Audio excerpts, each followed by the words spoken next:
Good morning, नमस्ते।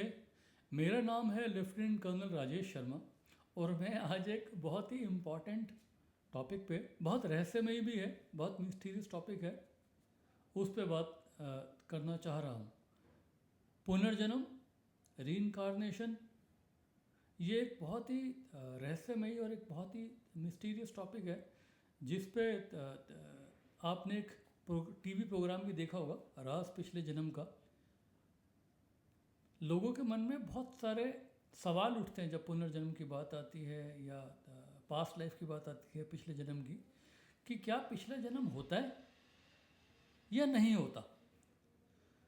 Reincarnation यानी कोई आदमी मरने के बाद दोबारा कहीं और जन्म ले सकता है।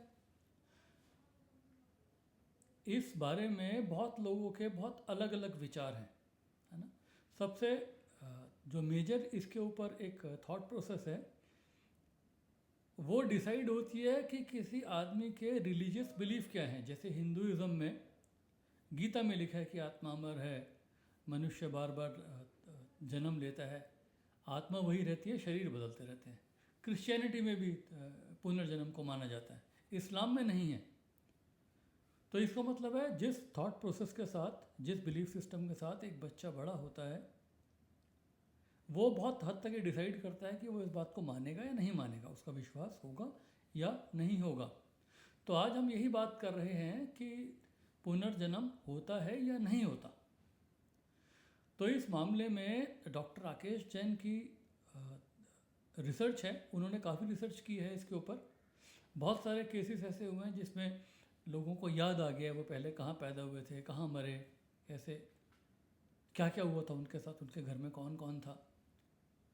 पास्ट लाइफ रिग्रेशन थेरेपी भी होती है, आपने टीवी में देखा होगा, डॉक्टर तृप्ति जैन करती थी। तो ये आखिर पास्ट लाइफ रिग्रेशन है क्या, मैं ये समझाता हूँ। यदि आपकी एबिलिटी है ट्रांस में जाने की, मतलब हिप्नोटिक ट्रांस है, जैसे ध्यान लगाते हैं और उसमें आप या तो इमेजिनेशन से और या सोचकर, और आपको ऐसे ख्याल आने शुरू हो जाते हैं कि यार आप ऐसे पैदा हुए थे, कहीं ऐसे मरे थे, है ना, ये आपके साथ हुआ था। और आपको इस जन्म में हो रही बहुत सारी जो बातें नहीं सुलझ पा रही होती हैं, उनके जवाब मिलने शुरू हो जाते हैं। तो पास्ट लाइफ रिग्रेशन के बारे में सबसे बड़ा जो डॉक्यूमेंट है वो हिंदुस्तान में गीता है, भगवत गीता। भगवत गीता में लिखा है कि आत्मा अमर है ना। तो यदि आत्मा अमर है तो उसको क्या ज़रूरत है बार बार नए नए शरीर में आने की, सवाल ये उठता है। आत्मा जो है, ऐसा माना जाता है कि सुपर कॉन्शियसनेस जो अपने आप में सर्वोच्च है, जिससे ऊपर कोई चीज़ नहीं है, but there is still scope for this soul to become absolute, जो एक ऐसी अवस्था हो जो बिल्कुल आनंदमयी हो, है ना। जब वो आनंदमयी हो जाएगी तो उसकी ये ज़रूरत ही ख़त्म हो जाएगी कि उस आत्मा को किसी शरीर के साथ दोबारा इस दुनिया को देखना पड़े, इसके एक्सपीरियंस को, माया को भोगना पड़े। तो क्या वजह है कि ये आत्मा जो है आएगी दोबारा इस दुनिया में, आएगी किसी और शरीर में। इसका मतलब ये है, हम जो भी काम करते हैं, हम अपने कर्म करते हैं, उससे कुछ सीखते हैं। इसीलिए हम जब भी कुछ करते हैं तो हमारे मन में गिल्ट होता है ना। तो ये गिल्ट कहाँ जमा होता है जाकर, यदि साइकोलॉजी के लैंग्वेज में बोला जाए, कॉन्शियस माइंड है, एक सब कॉन्शियस माइंड है। हमारे सब कॉन्शियस में वो सारे गिल्ट, हमारी सब कॉन्शियस डिज़ायर्स और हमारी जो भी मोटिव्स हैं, है ना, अनकॉन्शियस मोटिव्स हैं, वो सारे सब कॉन्शियस में हमारे गहरे मन के अंदर जमा होते रहते हैं। और यदि वो आदमी मर जाए तो वो जो पूरे जो उसकी जो गुत्थियाँ हैं जो सुलझी नहीं हैं, वो जो दुख हैं, जो जो उसके पश्चाताप हैं, तो उनको करेक्ट करने के लिए आत्मा जो है फिर दोबारा से कोई नया शरीर ढूंढेगी, है ना।